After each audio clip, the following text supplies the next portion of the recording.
నమస్తే, welcome to our channel. Nagababu గారు ఎలాగో ఎమ్మెల్సీ అయితే అయ్యారు, కానీ మంత్రి పదవి రావడానికి ఇంకొంచెం వేచి చూడాల్సిన అవకాశమే కనపడుతోంది. ఇక్కడ చూడండి, మంత్రి పదవి లేనట్లే కేబినెట్ విస్తరణ వాయిదా, బాబు పవన్ సంయుక్త నిర్ణయం, ఏడాది కాకముందే ఎందుకనే ప్రశ్న, అసమ్మతి తలెత్తవచ్చనే భయం.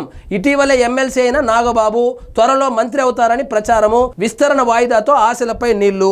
అదేవిధంగా ఎమ్మెల్సీ అయి మంత్రి అవుతారని సాక్షాత్తు చంద్రబాబు నాయుడు గారి లెటర్ హెడ్ లో ఇవ్వడం అయితే జరిగింది. కానీ ఇంకా సంవత్సరం ముందే మంత్రులను మార్చడమో లేదా మంత్రివర్గ విస్తరణ చేయడము మంచిది కాదని, కొన్ని రోజులు వెయిట్ చేయాలని చెప్పి ఇద్దరు, పవన్ కళ్యాణ్ గారు మరియు నారా చంద్రబాబు నాయుడు గారు ఒక నిర్ణయానికైతే వచ్చినట్లుంది.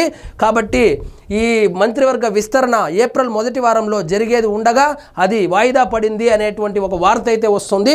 ఇందులో ఎంత నిజమో తెలియదు, కానీ ఖచ్చితంగా ఏప్రిల్ మొదటి వారంలో మంత్రివర్గ విస్తరణ ఉంటుందని అందరూ భావిస్తున్నారు. కానీ ఈ వార్త కొంచెం నాగబాబు గారికి నిరాశ కలిగించే విషయమే. మరి చూద్దాం. మంత్రివర్గ విస్తరణ ఉంటే మాత్రము మొదటి పేరు నాగబాబు గారిదే ఉంటుంది. ఎందుకంటే చంద్రబాబు నాయుడు గారు ఆల్రెడీ హామీ కూడా ఇవ్వడం జరిగింది. త్యాగానికి తగిన ప్రతిఫలం. జనసేన పార్టీ ప్రధాన కార్యదర్శి నాగబాబు ఎన్నికల్లో అనకాపల్లి లోక్సభ నియోజకవర్గం నుంచి పోటీ చేయాలని భావించారు. ఇందుకు సంబంధించిన అన్ని ఏర్పాట్లు ఇల్లు కూడా తీసుకున్నాడు. పాపము ఎంపీ అయ్యి ఇంకా అదృష్టం ఉంటే కేంద్ర మంత్రి కావాల్సిన వాడు. కానీ కూటమిలో సీట్ల అడ్జస్ట్మెంట్ భాగంగా త్యాగరాజుగా మిగిలిపోయాడు.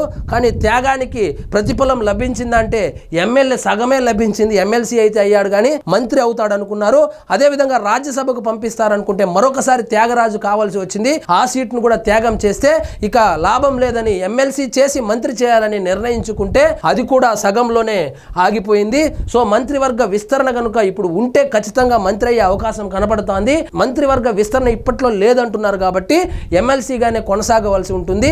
ఇది చూడండి, ఇందుకు సంబంధించిన అన్ని ఏర్పాట్లను నాగబాబు రెడీ చేసుకున్నారు. తర్వాత సీఎం రమేష్ గారికి కూటమి సీటు కేటాయించింది. ఈ క్రమంలో అనకాపల్లి లోక్సభ స్థానం త్యాగం చేసిన నాగబాబుపై కూటమి పార్టీలోనూ సానుకూలత ఉంది. సో అప్పుడు ఒక ఎమ్మెల్సీ కావడానికే దాదాపు 2009 నుంచి రాజకీయాల్లో ఉన్నటువంటి ఈయనకు 2 దశాబ్దాలు రాజకీయంగా కష్టపడి ఒకవైపు అన్నకు మరొక వైపు తమ్ముడికి అండగా ఉండి ఇప్పుడు ఎమ్మెల్సీ అయితే ఇప్పుడు ఆ మంత్రి పదవి కూడా కొంచెం లిటిగేషన్ అయితే వచ్చినట్లుంది. మంత్రి పదవి కోసం ఆగాల్సిందే. ఎమ్మెల్సీ నాగబాబును తన క్యాబినెట్లోకి తీసుకుంటామని సాక్షాత్తు సీఎం చంద్రబాబు నాయుడు గత ఏడాది ప్రకటించిన సంగతి తెలిసిందే. అప్పటి నుంచి రాష్ట్ర రాజకీయాల్లో ఆసక్తికరమైన పరిణామాలు జరుగుతున్నాయి. ఎప్పుడు నాగబాబును క్యాబినెట్ లోకి తీసుకుంటారు అనే దానిపై ఉత్కంఠగా జన సైనికులు ఆశగా ఎదురు చూస్తున్న పరిస్థితి నెలకొంది. ఈ ఏడాది జనవరి 8న క్యాబినెట్ విస్తరణ ఉంటుందని అంతా భావించారు.